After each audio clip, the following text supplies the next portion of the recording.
Good afternoon. It is fantastic to have everyone together, even if it is virtually. There is representation of every area of the CORA team present, and that is something that deserves to be celebrated. But I want to start today by taking you back to my driveway in the middle of March. It was 5 p.m. on a Monday night, less than 2 days before the graduation of one CORA Leadership University cohort and the start of a brand new cohort the following day. My phone rang as I pulled in the driveway, and I looked down, and it was Susie Anschutz. I picked it up. She said, "John, after a lot of deliberation and discussion with Jerry and all of our executive team, we have decided to postpone the live leadership workshops in Orlando this week." I'm not going to lie. My first reaction was to try to convince her otherwise, because I knew all of the hard work that every single person within CLU had put into this workshop. My second thought was, what a terrible decision. I mean, this coronavirus thing isn't even going to be a big deal. But instead, I don't know what it was, but I caught myself at just a moment before I said it, and I said something different. I told Susie, this seems like the right decision. Now, little did we know what the next 10 months were going to look like. The sickness, the loss of revenue in our clinics, and the security of all of our jobs. There is no doubt it's been a crazy and challenging time. But I want to say thank you to each and every single one of you. You confronted 2020 with courage and have shown leadership that is unmatched by any company. It's because of leaders like Javi and Jerry and Regina, Ashley, Brian, Chris, Jock, Lindsay, Daphne, Carrie, Cindy, and Cheryl. I mean, I could go on and on the entire time that I have today, naming names of the leaders at CORA that have endured 2020 at a level that is just unmatched. We haven't just survived, we have, but we've also found creative ways to pivot and adjust the business. Now that the company is back in the ballpark of its capacity prior to the pandemic, I want to take a moment to recognize each of your efforts. So Susie is going to be watching the chat today, and she is going to choose a couple of people to get a free copy of Building the Best. And she is going to determine the winner by your participation in the session today. So if you hear something you like, or that you agree with, or that you would like to even add to, I want you to type it in the chat. So let's get this started right now by giving some praise and recognition to a leader at CORA who has had a great impact on you, especially this year. Go ahead in the chat, make someone's day right now. Tell me who they are in the chat. I mean, literally right now. Tell me their names. The first person that comes to mind that led really well this year, put them in the chat.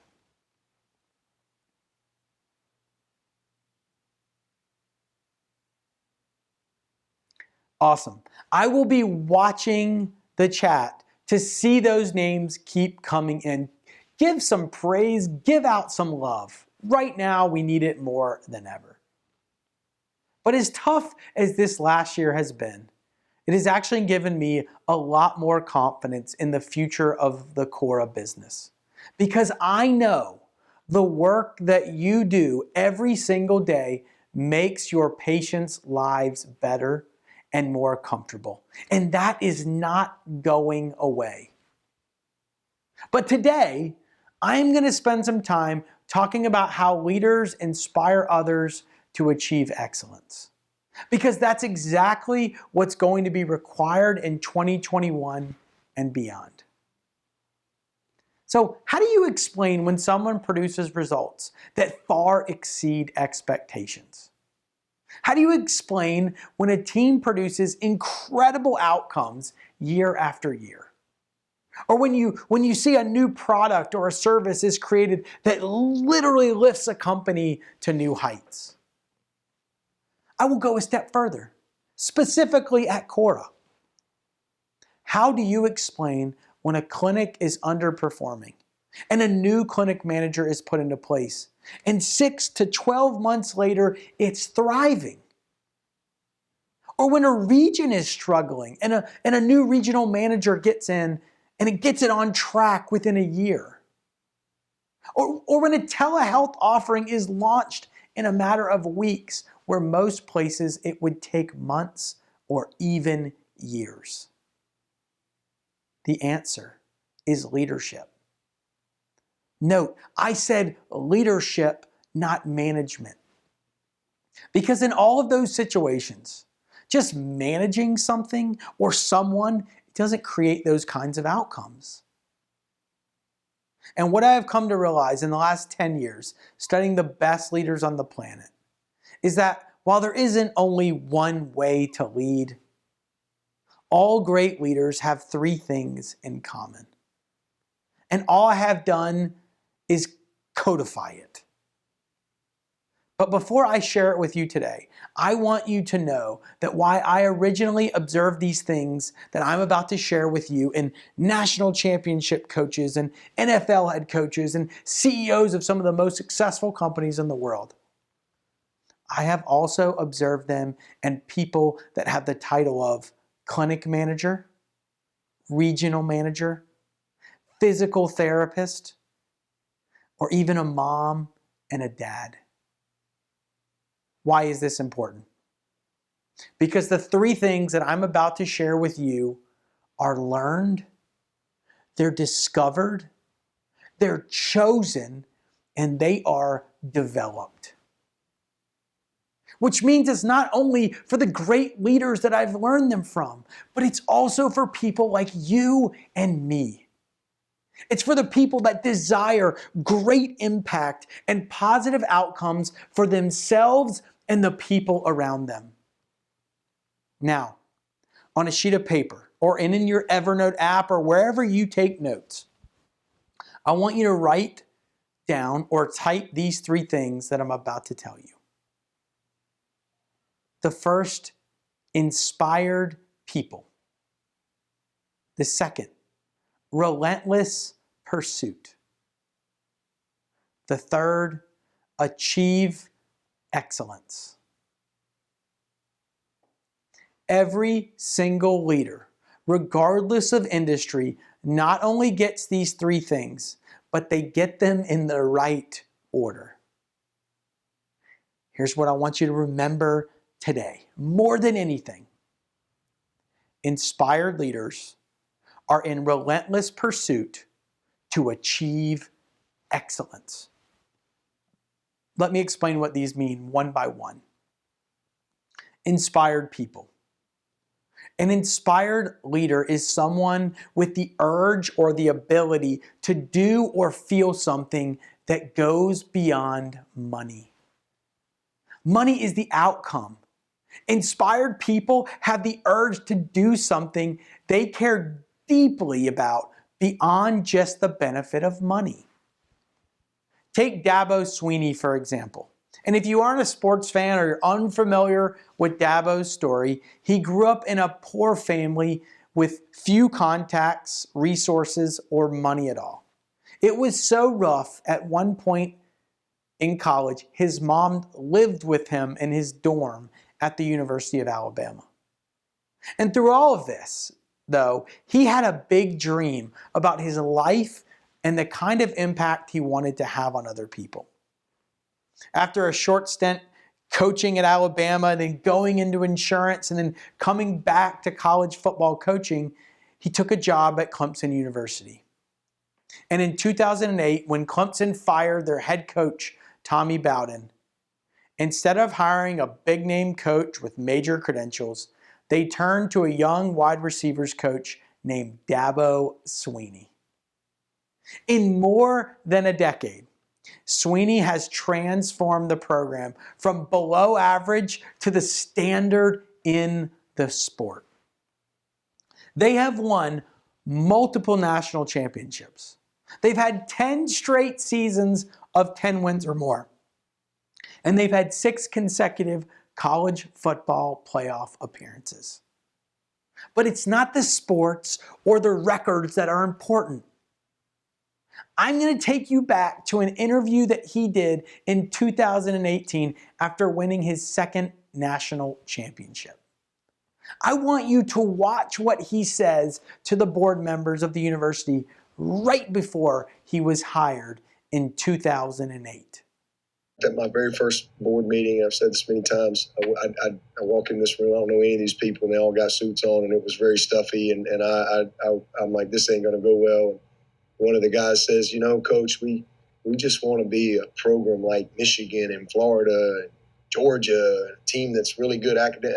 And I'm sitting there talking to myself saying, keep your mouth shut. Just shut up, get out of here, and move on. And but Alabama, wouldn't allow that.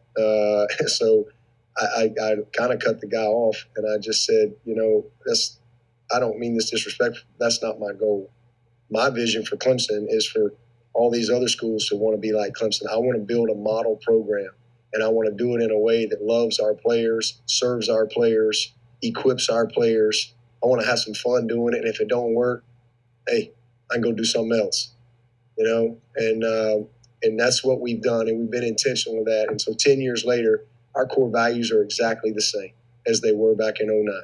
See, Dabo wasn't focused on the money that would come with being the head football coach at Clemson or trying to be like another program.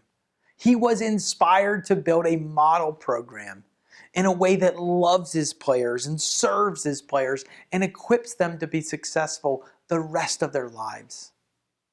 Not only has he done this, but he has also been incredibly successful financially, as has the entire Clemson athletic program. See, Dabo is an inspired leader.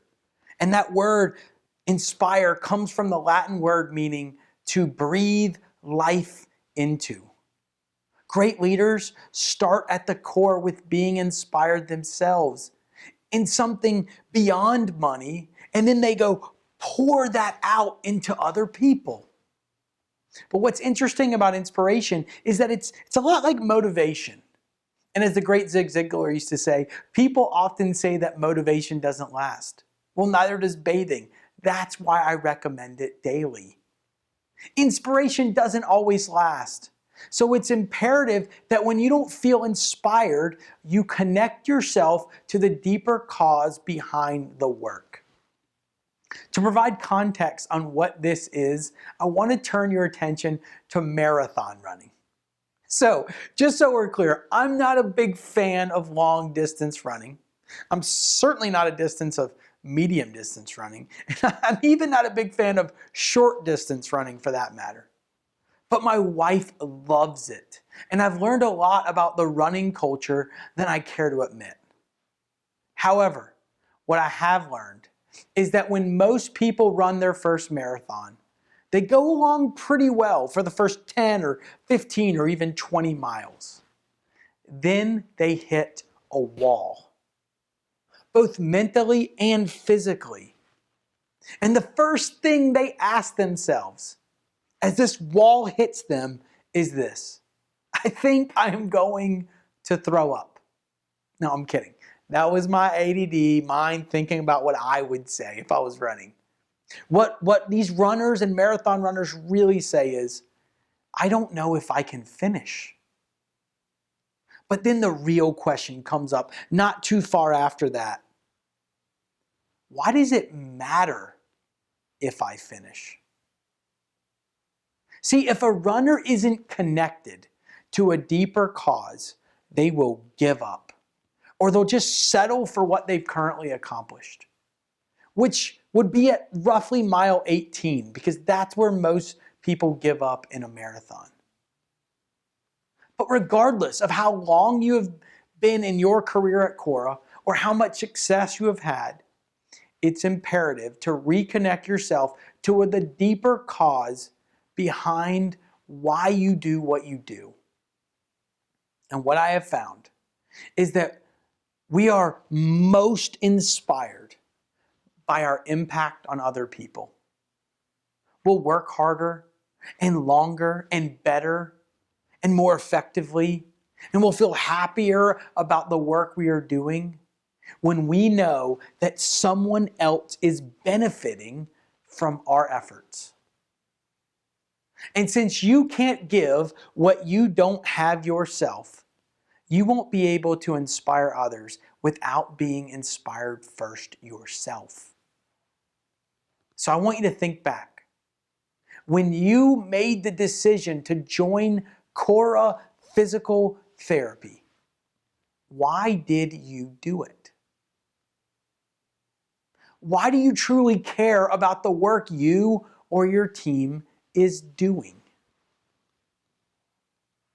If you have a great answer to the second question, why do you truly care about the work you or your team is doing? I want you to share it in the chat. Why do you truly care about the work you or your team is doing? If you aren't quite sure, you have a little homework to do.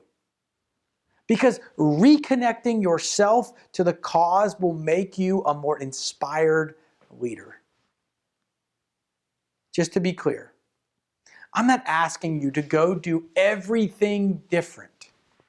What I am asking for you to do is what you have been doing, but with a deeper cause at the center of it.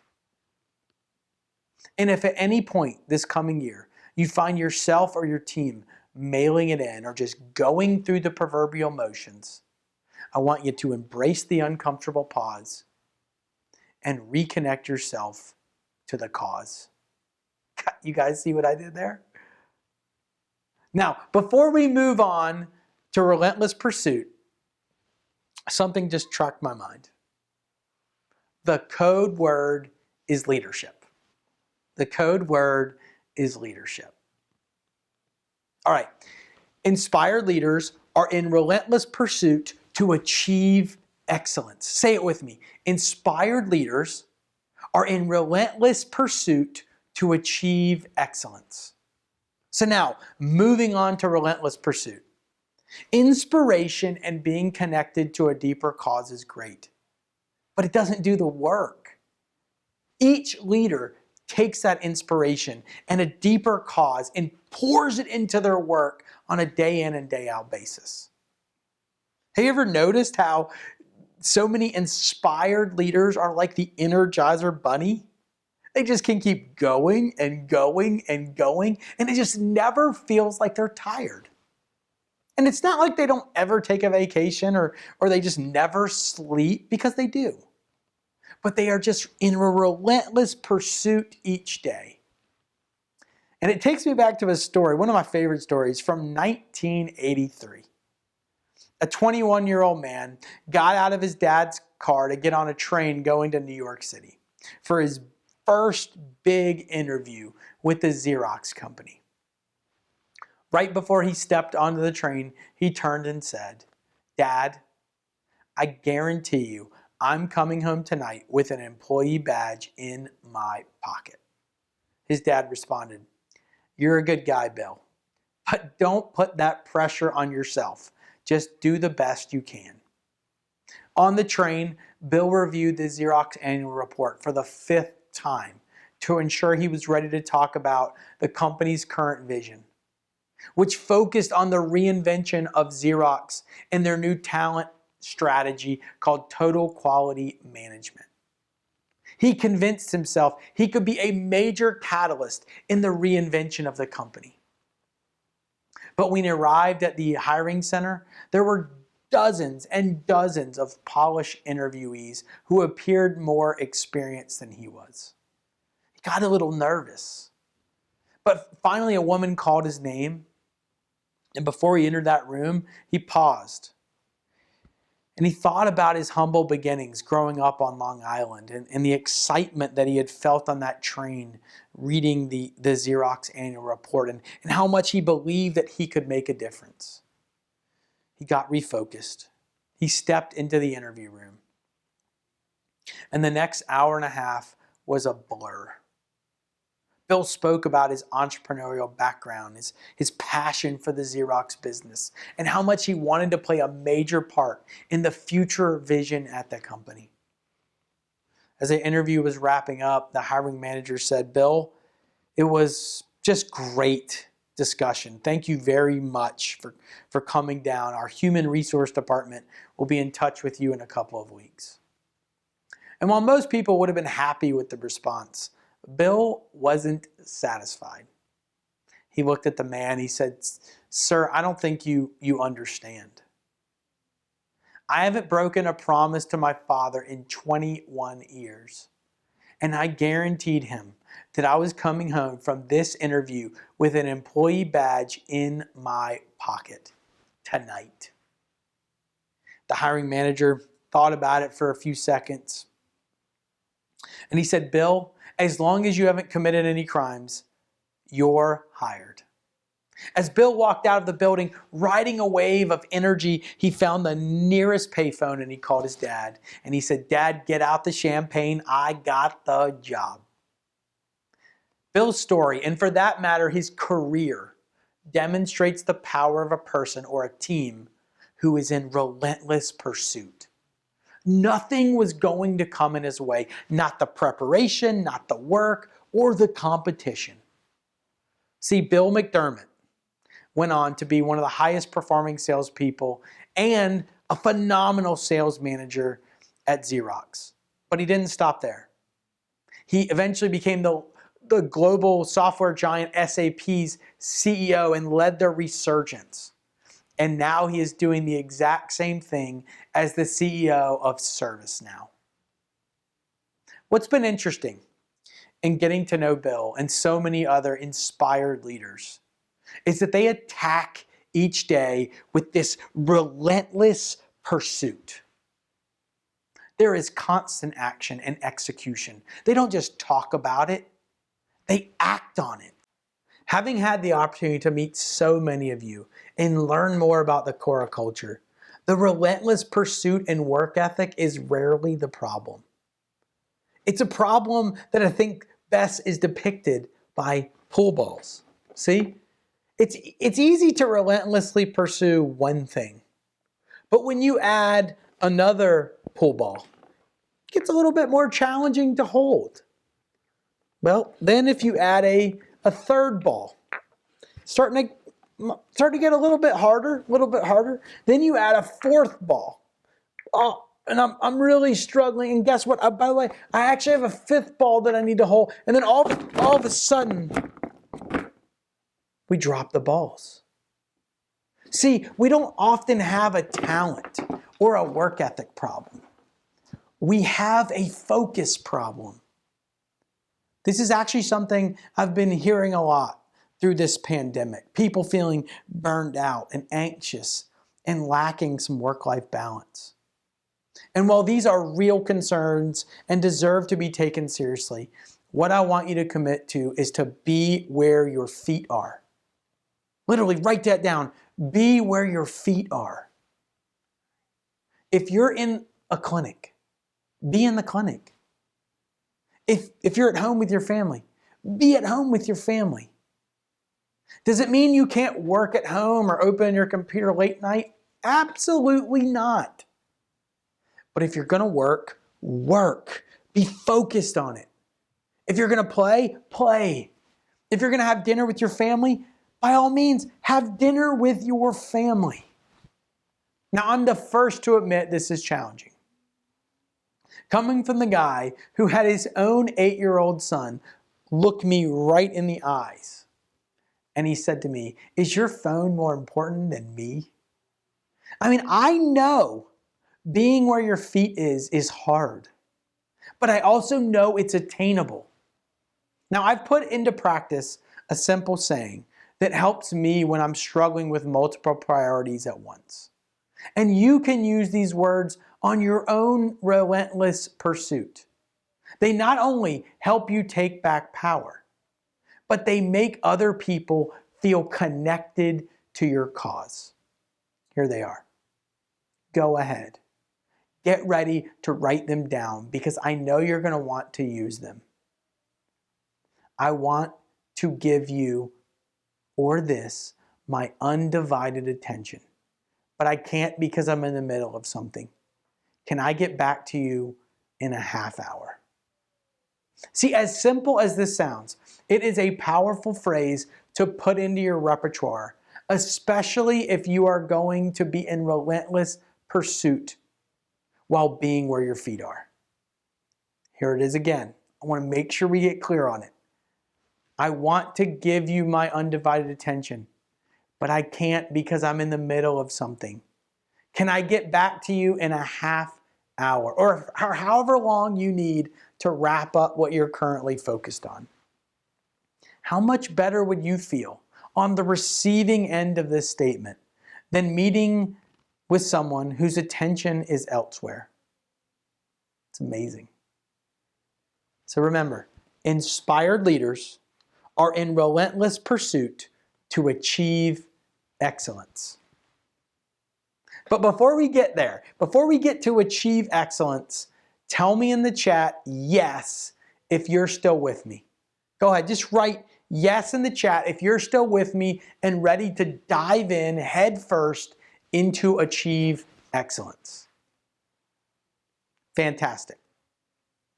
See, since as long as I can remember, I have heard knowledge is power. But it turns out the power isn't in the knowledge. It's in the wisdom. Because wisdom is excellence. And excellence, it's a decision. But often we live our lives by accident, not by excellence. See, excellence is simply surpassing ordinary standards. Let me say that again. Excellence is surpassing ordinary standards. It's not achieving what good looks like, it's achieving what great looks like. But here's the thing about achieving excellence. No one can choose to be excellent for you. One of my favorite stories about excellence comes from the late Kobe Bryant. My friend Alan was a high school basketball coach and trainer in the Washington, D.C. area. And one year he was asked to fly out to Los Angeles to be a counselor at Kobe's summer basketball camp. And Alan he loved to learn and teach, so he just jumped at the opportunity to work at the camp of one of the best basketball players on the planet. And on the day of the camp, Alan waited patiently at the end of the counselor-only session to meet Kobe. And as he walked up to him, he was a little nervous, but he thanked Kobe for the opportunity to be at the camp. And he asked him if he could watch one of his scheduled workouts with his trainer. And Kobe replied, "Of course, man. Just be here tomorrow at 4. Alan was a little confused. He thought about it. He looked at his watch. He's like, 4? Kobe, we have camp with the kids tomorrow at 4. Kobe looked at Alan. He said, 4 a.m. 4 a.m. The next day, Alan made sure he wasn't late, and he arrived at the gym at 3:30 a.m. And when he got out of the car, he saw the lights on in the gym, and he heard a basketball bouncing. As he opened the door and walked in the gym, he saw Kobe in a full-bore sweat working on his shot 30 minutes before his scheduled workout with his coach. Alan watched from 3:30 a.m. to 5 a.m., and he just couldn't believe what he saw. So at the end of the workout, he walked over to Kobe again, got the courage, and he thanked him for letting him observe. But he just couldn't help himself. He said, "Kobe, I have been coaching and working with college and high school players for a decade or more. And we practice more complicated drills than I just watched you work on for an hour and a half." Without missing a beat, Kobe said, "How do you think I got to be the best player in the world?" He chuckled and he said, "Just remember, never get bored with the basics." Never get bored with the basics. Now, I love that story not only because Kobe is no longer with us, but because it's so true. Here you had the best basketball player in the world not getting bored with the basics and making a decision at 3:30 a.m. in the off season to achieve excellence. Now, I've been enamored with excellence for a while. And I was watching a documentary about Cirque du Soleil. And they were interviewing the founder of Cirque du Soleil in this show. And he mentioned something that was interesting. He said other shows that we compete with, they have their performers make sure they can do each move 10 out of 10 times. I mean, to perfection. But for us at Cirque, it's 100 out of 100. See that, my friends? That is achieving excellence.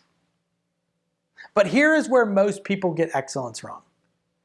If you asked everyone who worked at CORA whether they wanted to achieve excellence, the overwhelming majority would say yes. But very few people actually achieve excellence. Why? Why? There was a great study done called the implementation of intentions. And what researchers did was divide people who wanted to get in better shape by exercising into 3 groups. The first group was told to track how often they exercised. That's all they had to do was write down when they exercised because it was supposed to increase their adoption. The second group was told to track how often they exercised, just like the first group, but they were also asked to watch a motivational video before they left the room to get them fired up. And the last group was told to track how often they exercised. They were asked to watch the motivational video. But before they left, they were also asked to write down these words. During this upcoming week, I will commit to 20 minutes of exercise on these days at these times. That way, they decided both when and where they were going to exercise ahead of time. The first group, 38% of them worked out. Not bad. I mean, it's a lot better than I did last week. The second group, the one that wrote down how often they exercise and watched the motivational video, 35% of them worked out. Again, not bad. But the final group, 91% of them worked out for the entire process. Why did the last group do exponentially better than the other two? Because they decided to achieve excellence ahead of time. It's not because they did it intensely. They made a decision to do it consistently, which is way more important because consistency beats intensity every single time. So if you want to achieve excellence and help others as well, it's not about one heroic decision. It's a series of intentional decisions.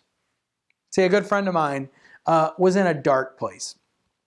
He had a problem with alcohol, and it ruined his career, ruined his finances, and it ruined his marriage. And after a lot of back and forth and making excuses, he finally hit rock bottom, and he decided to do something about it. He not only went to rehab, but he also joined a 12-step Alcoholics Anonymous program. And as he told me many times after that program and throughout it, he said, John, it's not about going one time. It's about going every day. And most importantly, making the decision each day in advance. It's the only way for me to be excellent. So no matter what you're trying to achieve or what level of excellence you or your team is trying to get to, the most critical question you should ask yourself or your team is this: when? So remember, inspired leaders are in relentless pursuit to achieve excellence. Here's the last thing, I promise. Here's the last thing. If you're in this virtual room, you have talent. You are smart. You are worthy. You are good enough. In fact, you might even be an inspired leader who is in relentless pursuit to achieve excellence. Not only does that make me happy, it should make you feel great. But as I wrote in the first page of Building the Best, to the leaders who get up every morning and reject the notion of making their life all about themselves, this world needs you more than ever. Now is the time. Now is the time to inspire others to achieve excellence, because a rising tide lifts all boats. You alone can't take your clinic. You alone can't take your region or CORA physical therapy to where it's trying to go in 2021. What's required is your leadership. And to do that, I want you to commit to doing 3 things this next week.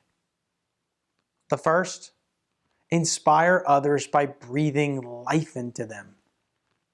Instead of judging someone, get curious. Instead of telling them what to do, coach them. Instead of telling them how to do something, tell them a story that motivates them to do it themselves. Instead of harping on them for more results, harp on them and constantly remind themselves of the deeper cause behind their work. Inspire them. Second, be in relentless pursuit yourself and ask others to do the same. Give everything you have and ask the same in return. Instead of asking them never to look at their phone at work, ask them to be fully engaged in their work and to be where their feet are, wherever they are. And lastly, the fun in work is achieving excellence. You and your team will have a lot more fun this year if you achieve your goals and perform at an excellent level. So instead of asking them why, ask them when. Instead of hoping they achieve a goal this year, ask them how you can help them achieve it. I will close with this. If you are where you want to be, keep going. Don't settle. Keep elevating others. If you aren't where you want to be, or your team isn't where you think they can be, don't give up on yourself or them. This just might be what this page or this chapter looks like, but the book's not over. Don't you dare give up, or don't you dare give in. Leadership is what makes the difference in companies, in teams, in families, and in marriages. And you are just the kind of person that we need to lead right now.